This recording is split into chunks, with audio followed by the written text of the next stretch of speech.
Les dossiers de recherche proposés par Outlook 2013 sont également appelés dans d'autres logiciels des dossiers intelligents. Ils sont même appelés des dossiers virtuels puisqu'ils permettent en réalité de regrouper des messages selon des critères de tri, mais ces messages figurent dans ces dossiers en tant que liens.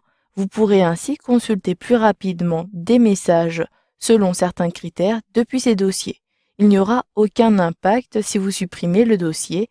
Ces messages ne seront pas supprimés dans votre boîte de réception.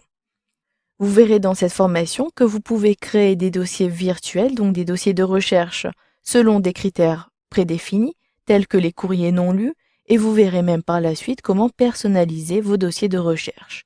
Pour commencer, je souhaite avoir à ma disposition un dossier de recherche avec tous les courriers non lus.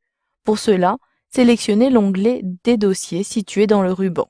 Puis, tout à gauche, vous avez ici le dossier de recherche. Je clique, puis, dans cette nouvelle fenêtre qui est apparue, j'ai la possibilité de créer des dossiers de recherche pour des courriers non lus, les courriers qui sont classés en tant qu'importants. Si j'utilise la barre de défilement, je peux également classer mes différents messages selon le courrier classé, volumineux ou encore avec des pièces jointes. Et à la fin, je peux même ici créer un dossier personnalisé. Je souhaite pour l'instant avoir un dossier courrier non lu. Je le sélectionne, puis en dessous, vous devez sélectionner le compte email. Ici, je souhaite bien créer un dossier de recherche pour le compte de albert.moreau625@gmail.com. Puis je clique sur OK pour valider.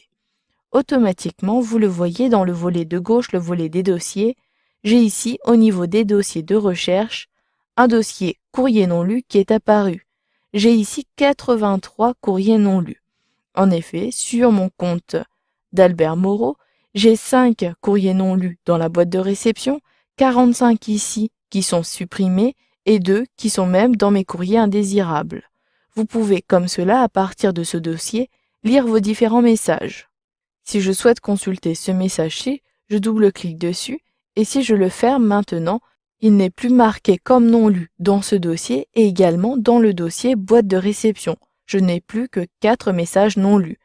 Si maintenant je décide de lire des messages qui sont non lus depuis ma boîte de réception, par exemple cet email urgent, je double-clique dessus, je ferme, il est noté comme non lu. Maintenant, vous le voyez dans mon dossier des courriers non lus, si je clique dessus, j'ai bien 81 nouveaux messages, mais ici, je n'ai plus les messages que j'ai déjà consultés.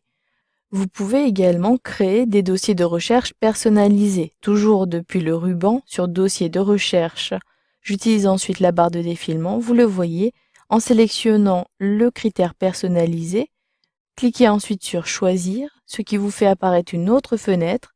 Saisissez alors le nom du dossier de recherche. Je souhaite ici avoir les éléments du dossier de presse. Je saisis donc Presse à l'aide de mon clavier, puis je choisis les critères en cliquant sur le bouton correspondant.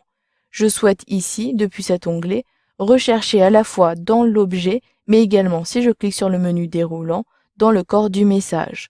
Dès que le mot presse apparaît ou encore même dossier, je souhaite que ces messages soient accessibles depuis ce dossier. Donc ici, je conserve ce premier critère. Vous pouvez également filtrer par expéditeur. Vous pouvez, depuis cet onglet-ci, choisir des catégories spécifiques, des éléments qui sont uniquement non lus ou encore lus. Je décoche, puis je peux même ici choisir l'importance. Je souhaite ici uniquement les éléments qui sont en priorité normale. Je clique donc ici sur normal. Vous avez même des options avancées dans le troisième onglet. Vous pourrez ainsi choisir des champs qui sont un peu différents, tels que les champs des contacts. Je clique ici et je positionne mon curseur à l'extérieur, puis je clique sur OK pour valider.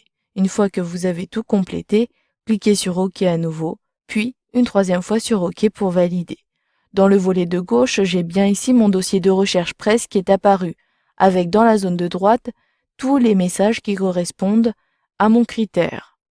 Si maintenant je souhaite supprimer un dossier de recherche, je clique droit au niveau du dossier, puis vous le voyez depuis ce menu contextuel, vous pouvez effectivement le supprimer en cliquant sur supprimer le dossier, mais vous pouvez également modifier à nouveau les critères du dossier de recherche en sélectionnant personnaliser. Ici je clique sur supprimer le dossier, Puis, vous avez un message d'alerte. Il est possible donc de confirmer en cliquant sur oui. Le dossier de recherche disparaît. Par contre, tous mes courriers non lus n'ont pas disparu. J'ai toujours mes courriers non lus dans l'élément supprimer et également dans l'élément boîte de réception. Vous avez donc vu dans cette formation comment créer des dossiers de recherche ou encore appeler des dossiers virtuels.